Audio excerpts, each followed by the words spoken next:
আমাদের পৃথিবীর বুকে এত সৌন্দর্য, এত রঙিন সব কিছু, তা যেন আমাদের অনেকটাই অজান্তে। আমাদের জন্মভূমিতে যেখানে আমরা জন্ম নিয়েছি, সেই প্রপার জায়গাটাতে যে এরকম একটা সৌন্দর্য প্রাকৃতিক দৃশ্য লুকিয়ে রয়েছে, সেটা কিন্তু আমাদের অজান্তেই ছিল।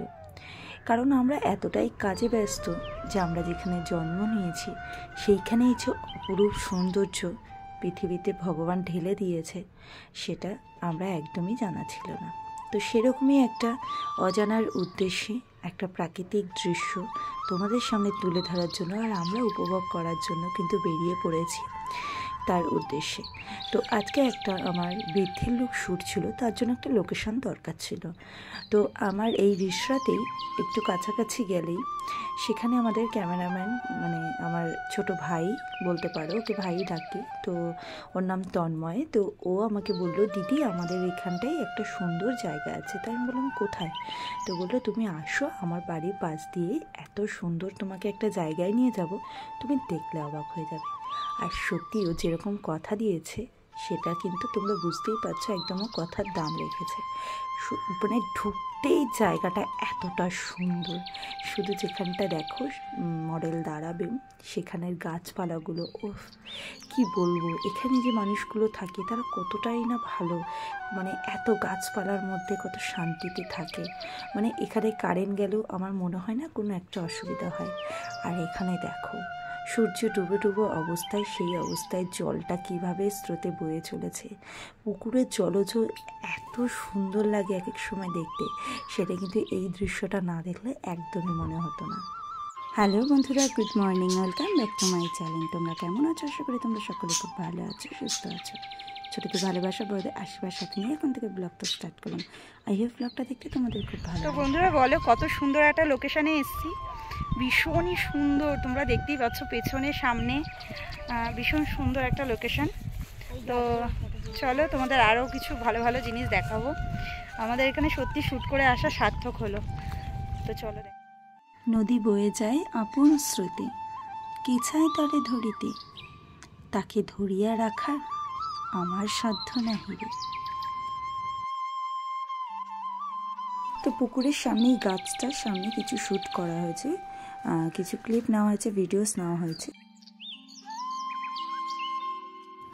এই সূর্যে ডোবা ডোবা অবস্থায় পুকুরটা দেখতে কিন্তু অপূর্ব লাগছে। আর এই পুকুরের সামনে একটা ঢিপির মধ্যে কিছু ফটোস আবারও তুলে নিলাম। আর আরেকটু কাছে এগোতেই কিন্তু এরকম একটা নারকেল গাছ, আর মাঝখান দিয়ে একটা সরু রাস্তার সাথে দুপাশে দেখো পুকুর। তোমরা ভাবছো এটা কোথায়? এটা অ্যাকচুয়ালি মাছের ভেড়ি। তো এখানটা আসার পরে এত ভালো লাগছে, আর মাছের ভেড়ি যে এত সুন্দর হয় সেটা কিন্তু আমার জানা ছিল না। এই ফার্স্ট টাইম আমি মাছের ভেড়িতে এসেছি। তো অপূর্ব সুন্দর জায়গা, যেটা শ্যুটের জন্য ভীষণ ভালো। আর এখানে জলগুলো দেখো, শুধু উফ, মনটা ভরে যাচ্ছে।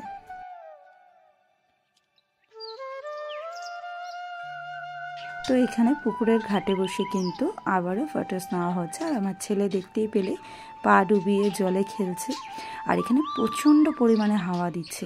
মডেলের চুলটা দেখে তোমরা বুঝতে পারবে, আর আমার চুলও আর চুল ছিল না। তো আজকে আমি লিপস্টিক কিচ্ছু পরে আসিনি, নিজেকে পুরো মানে রেডি ছাড়া এসছি এখানে। আর সত্যি কথা বলতে কি, আমাদের একদম টাইম কম ছিল, কারণ প্রপার টাইমে আমাদের লোকেশনটায় পৌঁছানোর দরকার ছিল। আমাদের এখানে এসে যত এক্সপ্রেশন দিয়েছে মডেল, সব থেকে সেরা ফটোস আর ভিডিও এখান থেকে আমাদের বেরিয়েছে।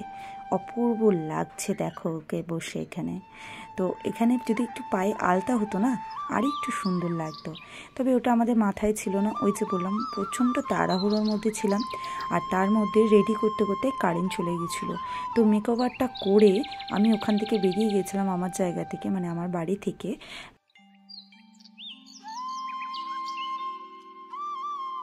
তন্ময় আমাকে বললো, মানে ক্যামেরাম্যান আমাকে বললো, দিদি তোমাদের বাড়ি কারেন্ট নেই, আমাদের এখানে আমার একটা বন্ধুর বাড়িতে কারেন্ট আছে, আর লোকেশনটা ওখানেই, তুমি ওকে নিয়ে চলে আসো, এখানে বসে হেয়ারটা করবে। তো আমরা কিন্তু চলে এসে এখানে বসে হেয়ারটা করে তারপরে এখানে এসেছি। তো এইভাবেই কিন্তু আমাদের তাড়াহুড়ো করে আসা, যাতে আমরা রোদটা পাই প্রপার, আর ডোবা ডোবা অবস্থায় সূর্যি, তখন যেন আমরা শ্যুটগুলো করতে পারি। তো দেখতেই পেলে নিচু জায়গাটা, ওখানে মাটিগুলো ফেটে পুরো চৌচির, ওখানে নেমে একটু শ্যুট করার কথা ছিল, বাট হয়ে ওঠেনি। নেক্সট টাইম কোনো দিন যদি আবারও এখানে যাই শ্যুটে, অবশ্যই এই জায়গাটা নেব। তো এখানে আমার ছেলে তো একদম মানে কি বলবো, মানে এনতা আসছে খেলে যাচ্ছে, মানে ওর কোনো বাধা ধরা বকাঝকা কিচ্ছু নেই, ও নিজের মনে নিজের আনন্দে খেলে যাচ্ছে, গাছে উঠছে, দেখতেই পাচ্ছ। আর ওই যে দেখো অনেকটা দূরে একটা পাতাহীন গাছ, অপূর্ব লাগছে। তো এখানে শ্যুটটা একদমই ক্যান্সেল করা যায়নি, তো এখানে শ্যুটটা করেছি। তো কিছুটা দূর আসতেই দেখো সারি সারি পেঁপে গাছের আর তাল গাছের, এখানে পেঁপে গাছ, তাল গাছ, বেল গাছ, আর অনেক রকম গাছ এখানে সারি সারি দেখতে পাবে। এখানে লোকেশনটাও খুব সুন্দর ছিল।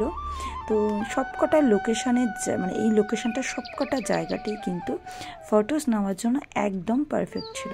তো আমাদের পেছনে দেখো একদম নিচু একটা ডাউন করা তাল গাছ, যেখানে আমি একটু ক্লিপ নিচ্ছিলাম। তো আমার ব্যাকগ্রাউন্ডে দেখতেই পাচ্ছ এত সুন্দর বয়ে যাওয়া একটা পুকুর, ভীষণই সুন্দর, মানে এক কথায় যাকে বলে অপূর্ব। আর এই দেখো আমার গেছো বাদরটাকে, ও যেখানে পাচ্ছে নিচু গাছ উঠে উঠে বসে রয়েছে, বলছে মা তুমি আমাকে দুটো ফটোস তুলে দাও। তোমাদের লোকেশনটা কেমন লাগছে অবশ্যই কিন্তু তোমরা কমেন্ট করে জানাবে। এখানে দেখো যতটা সুন্দর সুন্দর দৃশ্য আছে, তোমাদের কাছে সবটুকু আমি তুলে ধরেছি। আর এখানে প্রায় আমাদের ফটোশ্যুটে শেষ। তো এখন আমরা বাড়ির দিকে রওনা করছি। এখানে অনেক ভিডিওস আমার নেওয়া হয়নি, যেগুলো ফটোসে তোমরা দেখতে পাবে, আমরা ফটো নিয়েছি সেখানে। তো দেখো আমরা বাড়ির দিকে রওনা করেছি অলরেডি, তখন একদম সন্ধ্যা ঘনিয়ে কিন্তু এসছে। সন্ধ্যাবেলা তো দেখো চারিদিকটা অপূর্ব সুন্দর লাগছে, একটা লাল আভা চারিদিকে, আর পুকুরের সেই স্রোত জলে অপূর্ব অপূর্ব, যাকে মুখে বলে ভাষায় বোঝানো যাবে না। তো আজকের শ্যুটটা আমরা ভীষণ এনজয় করেছি, এরকমই আমরা শ্যুটগুলোতে ভীষণ এনজয় করি। নেক্সটে আরও শ্যুট আছে, সেখানে দেখবো ইনডোর না আউটডোর হয়, যেটাই হবে তোমাদের সঙ্গে শেয়ার করার চেষ্টা করব।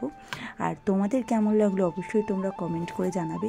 যদি ভালো লেগে থাকে একটা লাইক কমেন্ট শেয়ার করবে, আর যারা নতুন আছো তারা আমাকে ভালোবেসে সাপোর্ট করে কাছে টেনে নেবে। তো এখানে আমি তোমাদের শেষে কিছু ফটোস দিয়ে দেবো যেখানে আমরা তুলেছি, তোমরা দেখে অবশ্যই অবশ্যই করে কিন্তু জানাবে যে আমাদের লোকেশন, মডেল, শ্যুট আর শ্যুটের মজা, সাথে আমার লুকটা কেমন হয়েছে।